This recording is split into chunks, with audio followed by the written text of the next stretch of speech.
जय श्री कृष्णा। कैसे हैं आप लोग फ्रेंड्स। आज की चर्चा काफ़ी महत्वपूर्ण रहने वाली है। आज हम चर्चा करने जा रहे हैं सकारात्मकता के सबसे बड़ी प्लैनेट की, क्योंकि सौम्य ग्रह कहें या फिर सकारात्मकता का सोर्स कहें, वो हैं देवगुरु।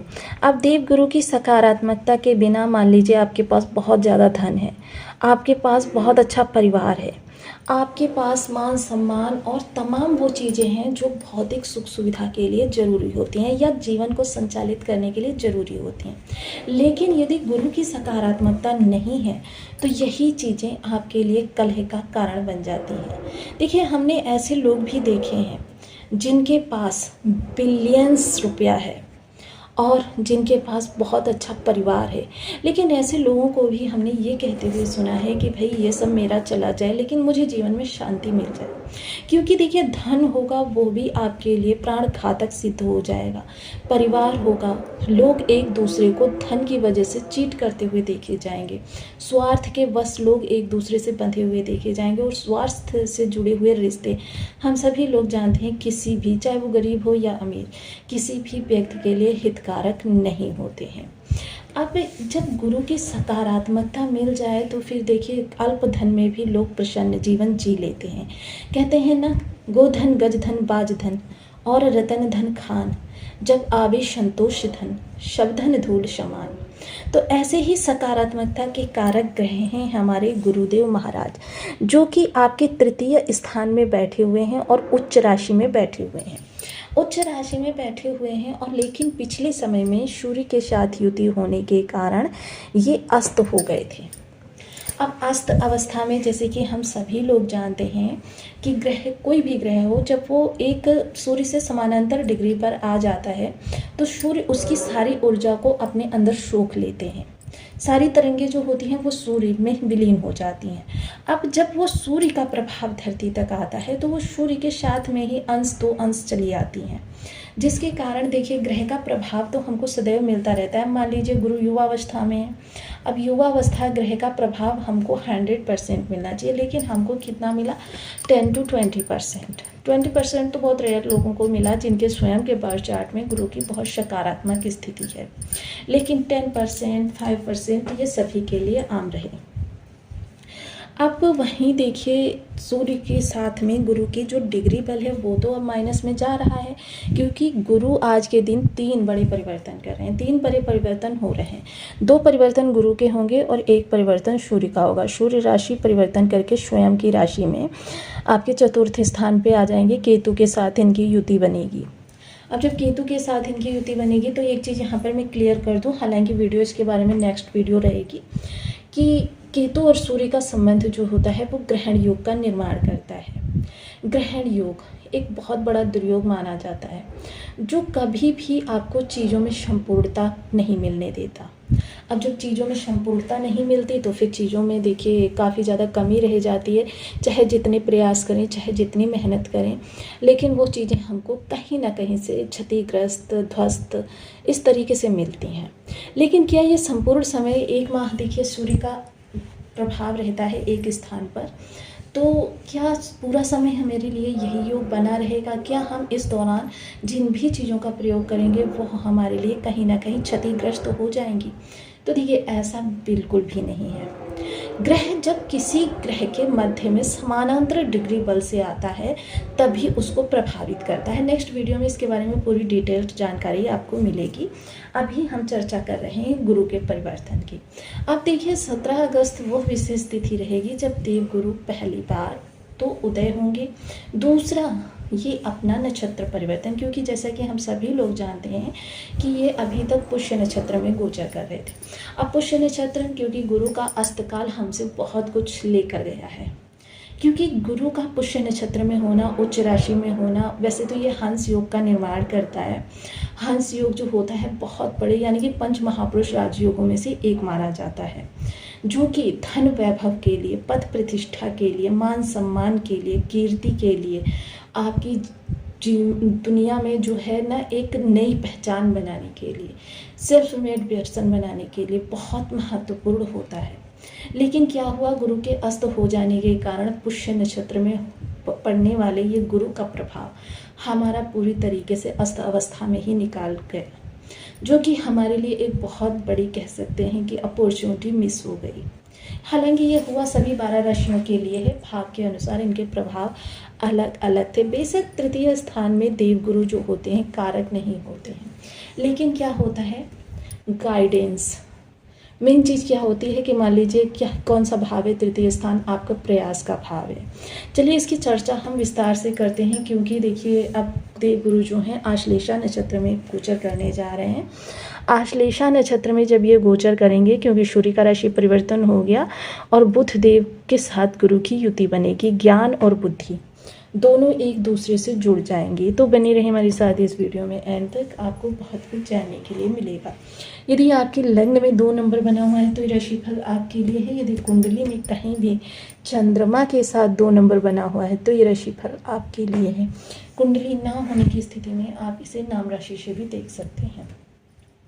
यदि अभी तक आपने अपने इस चैनल को सब्सक्राइब नहीं किया है तो प्लीज़ सब्सक्राइब कर लीजिए, वीडियो को लाइक कर दीजिए, चैनल को शेयर कर दीजिए।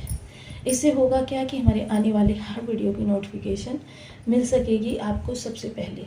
एक प्यारा सा कमेंट करना बिल्कुल ना भूलें। कमेंट से हमें बहुत मोटिवेशन मिलता है, हौसला मिलता है और ये पता चलता है कि आप और क्या जानना चाहते हैं। तो देखिए सर्वप्रथम देवगुरु इस स्थान पर है।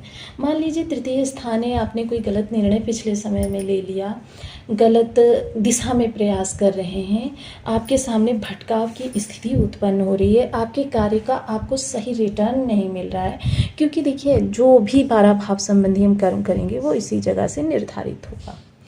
तो इन सभी चीज़ों में देखिए या तो आपको ही लगेगा कि आपको रियलाइज़ होगा कि आपकी दिशा गलत है, आपको इधर नहीं बल्कि इधर प्रयास करना चाहिए, या फिर आपको ये समझ में आएगा कि आपकी मेन गलती कहाँ पर हो रही है तो उस गलती को आप सही करेंगे, या फिर आपको गाइडेंस यानी कि जिसे कह सकते हैं गुरु, आपके कार्य से रिलेटेड आपको कोई ऐसा व्यक्ति मिल जाएगा जो आपकी कमियों को दूर करेगा और आपको सकारात्मक परिणाम मिलने में आपकी मदद करेगा, जिसकी वजह से जो पिछले समय में आपकी गलतियां हुई हैं उनको निखार कर वो आपको एक परिपक्व, एक कहते हैं ना कि परिपक्व बिजनेसमैन या जॉब लीडर या टीम लीडर बनाने में आपकी हेल्प करेगा। वहीं जो निर्णय गलत हुए हैं, अब निर्णय गलत हो गए, उनमें काफ़ी ज़्यादा आपके लिए चीज़ें बिगड़ भी चुकी होंगी। क्योंकि देखिए यहाँ पर एक चीज़ तो हुई है कि आपके कुछ निर्णय गलत सिद्ध हुए हैं, क्योंकि टेक्निकली यदि देखा जाए तो ये बुध का स्थान है और टेक्निकली कार्य करने वाले लोगों के लिए, छोटे भाई बहन संबंधी जो जिम्मेदारियों को निर्वहन करते हैं या फिर जो किसी भी तरीके से निर्णय फाइनेंशियल प्रोफेशनल या जिन्होंने थोड़ा सा चीज़ों में कहते हैं ना धैर्य नहीं रखा कि उनको तुरंत ही सारी चीज़ों को क्लेरिफाई करना था, ऐसे लोगों को थोड़ी सी प्रॉब्लम्स आई हैं। लेकिन हाँ, अब यह समय जब निकल गया है तो आपके लिए चीज़ें फिर से अच्छी होती हुई देखी जाएंगी। क्योंकि यहाँ पर देखिए ज्ञान ही नहीं, क्योंकि गुरु का प्रभाव क्या रहता है, नीति नियम धर्म को प्रधान मानते हुए उसके आधार पर चीज़ों में वृद्धि करना। अब देखिए पंचम दृष्टि जो आपके 7वें स्थान पर जा रही थी, तो देखिए जब सूर्य और गुरु का प्रभाव था, गुरु अस्त थे तो एकमात्र इनकी दृष्टियों का यूज सूर्य कर रहे थे जीवन साथी के साथ या फिर बिजनेस पार्टनर के साथ। बहुत सारे इशूज़ थे आपके। मोस्टली देखिए सूर्य के लिए मैं एक चीज़ कह दूँ आपको कि सूर्य जिस भी स्थान पर अपना प्रभाव डालते हैं, क्योंकि सूर्य के अंदर अहंकार बहुत ज़्यादा है, राजा हैं, भौतिक चीज़ों में तो कहीं ना कहीं आपके लिए अच्छा करते हैं, लेकिन यदि इनके स्वयं के जीवन को देखा जाए, 3 विवाह, संतान के साथ संबंध, सारी चीज़ें यदि देखी जाएं तो ये भौतिक चीज़ों रिश्तों के लिए बहुत ही कटु ग्रह माने जाते हैं। ये चीज़ों को धीरे धीरे नहीं बल्कि पूरा एक झटके से विलग कर देते हैं, और यही चीज़ें जो होती हैं वो हमारे जीवन को काफ़ी ज़्यादा प्रभावित करती हैं। अब पंचम दृष्टि 7वें स्थान पर जो गई तो इसने आपके जीवन को यानी कि दाम्पत्य जीवन को काफ़ी ज़्यादा प्रभावित किया। आपके गुरु की सकारात्मक दृष्टि आने के कारण आपका जीवन साथी के साथ जो रिलेशन है वो अच्छा होता हुआ देखा जाएगा धीरे धीरे आपके, क्योंकि ये देखिए जीवन साथी को भी अच्छा करेंगे, जीवन साथी के अंदर से भी अहंकार कम होगा, धैर्य आएगा, चीज़ों को समझने की सही बुद्धि आएगी। मोस्टली बुद्धि के सूर्य के कारण थोड़ी सी अहंकार में थी, और अहंकार वाला व्यक्ति जैसे मैं ही हूँ अहंकार में, यदि तो मैंने गलत भी किया है तो मैं उसको रियलाइज़ नहीं करूँगी, बल्कि मैं आपको गलत ठहराऊँगी। तो ये चीज़ें अब समाप्त होंगी। सप्तम दृष्टि गुरु के कारक स्थान पर जाएगी, भाग्य भाव पर। तो भाग्य इस समय काफ़ी सपोर्टिव रहेगी।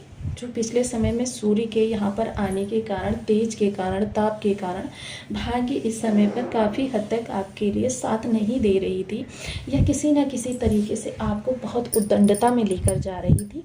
तो अब यहाँ पर देखिए गुरु की सकारात्मकता, सौम्यता रहेगी, तो आपके लिए चीज़ें फिर से अच्छी होती हुई देखी जाएंगी।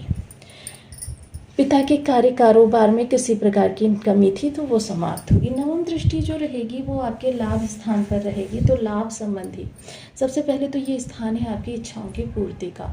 मोस्टली काफ़ी हद तक आपकी इच्छाएं, डिजायर्स जो हैं, काफ़ी आपने प्रयास किया, लेकिन क्या हुआ, वही सूर्य का ताप यहाँ पर था, जिसकी वजह से चीज़ें जो सही पूर्ण होने में काफ़ी ज़्यादा आपको तकलीफ़ें फेस करनी पड़ी, और जितना आपने सोचा आपको लाभ मिले, आपको उससे बहुत कम लाभ मिला, लेकिन बहुत परेशानियों के साथ में। अब उस परेशानियां समाप्त हो गई हैं। अब आपके लिए, क्योंकि बुद्धि और ज्ञान का प्रभाव रहेगा, लाभ बढ़ेगा, तो जाहिर सी बात हो, बिजनेसमैन है या आप जॉब करते हैं, आप दोनों को ही इस दौरान लाभ की प्राप्ति होगी। बड़े भाई बहनों का सहयोग, सलाह काफ़ी आपके लिए लाभकारी रहेगी। वहीं यही चीज़ें आपकी छोटे भाई बहनों के साथ जो संबंध खराब हुए हैं वो भी सुधरते हुए देखे जाएंगे। देखिए अब ग्रह काफ़ी समय बाद आपका सुचारू रूप से कार्य करना चालू करेगा, तो इसको और ज़्यादा दिग्बली, क्योंकि मैंने हमेशा आपको बताया है, देखिए इस चीज़ में मैंने आपको कभी भी अंधेरे में नहीं रखा है कि ग्रह के पास जितना बल होगा उतना ही आप लाभ प्राप्त कर सकेंगे। ग्रह में निगेटिव बल होगा तो आपको निगेटिव फल मिलेगा, ग्रह में पॉजिटिव लाभ होगा तो पॉजिटिव फल मिलेगा। तो यही